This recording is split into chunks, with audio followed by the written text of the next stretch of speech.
मिश्रा जी के पॉडकास्ट में bomb shell किस्म के इंकिशाफात के बाद विराट कोहली के हक में काफ़ी ज़्यादा प्लेयर्स के जिसे कहते हैं स्टेटमेंट्स आए। मिश्रा जी ने भी जिसे कहते हैं विराट कोहली की कुछ तजलील नहीं की, डिसरिस्पेक्ट नहीं की, लेकिन उन्होंने कुछ ऐसी बातें की कि जो हार्दिक पांड्या विराट कोहली के फैंस के लिए ना थोड़ी सी ज़रा बदमज़गी का जिसे कहते हैं ना रीज़न बनी। तो अब अक्षर पटेल ने ना एक स्टेटमेंट दी है विराट कोहली से रिलेटेड। ही सेड के वर्ल्ड T20 के फाइनल में जब मैं बैटिंग करने आया तो विराट भाई ने मुझे ये कहा था कि मैं खड़ा हूँ क्रीज के ऊपर, फिक्र बिल्कुल नहीं करनी, तुम्हें कोई ऐसा बॉल नज़र आता है जो तुम्हारे रडार में है, तुम्हें लगता है कि तुम उसे हिट कर सकते हो, गो फॉर इट, उसको मार दो गेंद को, कोई दिक्कत नहीं है, मैं साथ हूँ। तो अक्षर पटेल ये कहते हैं कि जब आपको अपने किसी सीनियर से इस किस्म का कॉन्फिडेंस मिलता है ना, तो फिर आप एक अच्छी बारी खेलने में कामयाब हो जाते हैं। विराट कोहली और अक्षर पटेल इन दोनों की बड़ी ज़बरदस्त किस्म की पार्टनरशिप लगी थी वर्ल्ड T20 के फाइनल में, ठीक है। 72 या 74 रन्स की ये पार्टनरशिप थी, 55 बॉल्स के ऊपर समथिंग, कोई बहुत जिसे कहते हैं रैपिड वो नहीं थी, लेकिन इंपॉर्टेंट बहुत ज़्यादा थी ये पार्टनरशिप, क्योंकि जिस टाइम अक्षर पटेल बैटिंग करने आए हैं inside the power play team India की 3 विकेट्स गिर चुकी थी और स्कोर भी मेरा ख्याल है कोई 30-35 ही था। अब मैं आपको एक मज़ेदार बात बताऊं कि T20 में ना एक अनरिटन रूल ये है कि अगर आपकी पावर प्ले में 3 विकेट्स गिर गई, आप मैच हार जाते हैं। ये T20 में एक अनरिटन रूल है, आप जाके चेक कीजिएगा। ज़्यादातर मैचेस में जिनमें किसी भी टीम की पावर प्ले के अंदर 3 विकेट्स गिर गई हैं, वो मैच हार जाती है। यहाँ पर जनाब इस पार्टनरशिप ने ना टीम इंडिया को ना सिर्फ बैटिंग क्राइसिस से निकाला, बल्कि ये मैच की भी सबसे हाईएस्ट पार्टनरशिप थी, 72 या 74 रन्स की। और इस पार्टनरशिप की वजह से team India was able to 176 करने में कामयाब हो गए। एक ऐसा स्कोर के जो उस विकेट के ऊपर टीम इंडिया डिफेंड करने की पोजीशन में आ गई थी। दो के फिर बाद में आपके सामने ही है जो कुछ हुआ। जब साउथ अफ्रीका बैटिंग करने आया, ऑलमोस्ट उस विकेट के ऊपर साउथ अफ्रीकन्स ने तो ऐसे बैटिंग की जैसे वो किसी सड़क के ऊपर बैटिंग कर रहे हैं। वो तो इवेंचुअली फिर आकर गेम फंसी आपके डेथ ओवर्स में, और डेथ ओवर्स में तो टीम इंडिया पहले मैच से ज़बरदस्त बॉलिंग कर रही थी, तो टीम इंडिया ने फिर ये फाइनल भी कई पिछले मैचेस की तरह डेथ ओवर्स में जाकर जीता।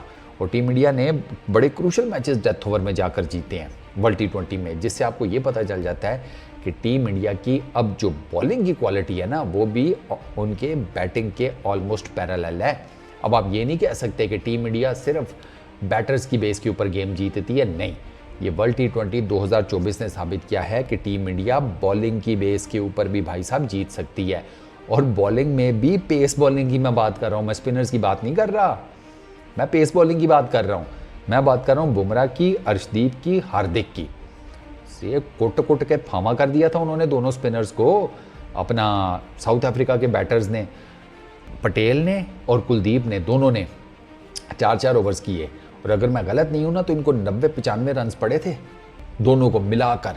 तो आप अंदाज़ा लगा लें, 100 रन तो ऑलमोस्ट ये दोनों खा गए, पीछे सिर्फ 76 रन रहते थे।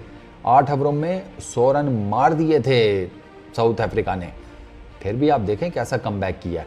तो खैर coming back to Virat Kohli से रिलेटेड आपको पता है आजकल ज़रा थोड़ा सा माहौल गर्म है, और वो गर्म किस वजह से है वो मैंने आपको बता दिया। वो है मिश्रा जी की पॉडकास्ट। मिश्रा जी ने उस पॉडकास्ट में काफ़ी डिफरेंट किस्म की बातें की।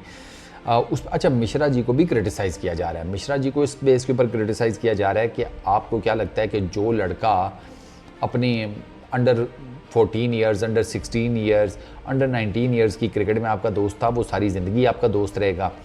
बंदे के अंदर चेंजेस आते हैं। क्योंकि मिश्रा जी ने ना थोड़ा इस तरफ इशारा किया था कि जब विराट कोहली को कैप्टनसी मिली तो उनके एटीट्यूड में फ़र्क आ गया, उनके अंदर ईगो आ गई, वो ज़रा जिसे कहते हैं रिजर्व हो गए, हंसी मजाक बिल्कुल कम हो गया।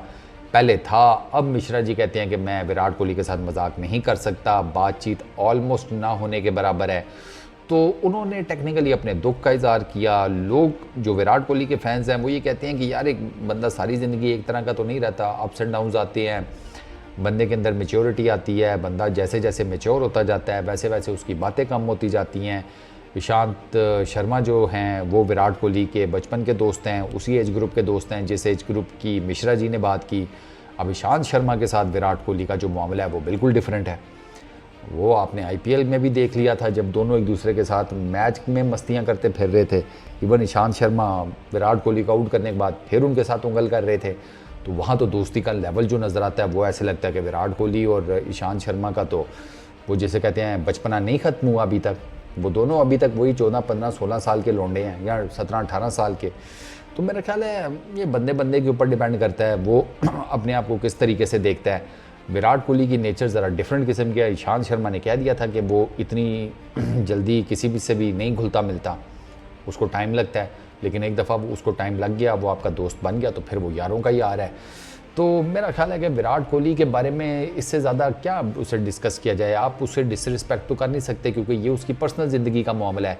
और मेरा ख्याल है कि हर बंदे को अपनी पर्सनल ज़िंदगी में पूरे का पूरा जिसे कहते हैं ना फ्रीडम है कि वो जिस तरीके से अपनी पर्सनल ज़िंदगी गुजारना चाहे वो गुजारे। वो टीम इंडिया के लिए अच्छा कर रहा है, वो अपनी पर्सनल ज़िंदगी में जो मर्ज़ी करता फिरे। वो अगर बदतमीज़ी नहीं कर रहा, सारा कुछ है तो let it be. Mishra ji को अब लगता है कि नवीन लड़ाई के बाद अब विराट कोहली की उस तरीके की रिस्पेक्ट नहीं कर सकता, या विराट कोहली ने सुलह में पहल नहीं की थी, गौतम गंभीर ने की थी।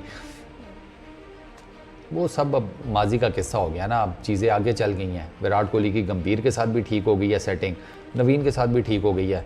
तो पुराने गड़े मुर्दे उखाड़ कर किसी को क्या मिलेगा। विराट कोहली का स्ट्रेचर कम तो नहीं होने वाला। बस ये कहानी है टोटल। इस वीडियो में इतनी। अपना बहुत ख्याल रखना। नेक्स्ट वीडियो में मुलाकात होगी। Peace out.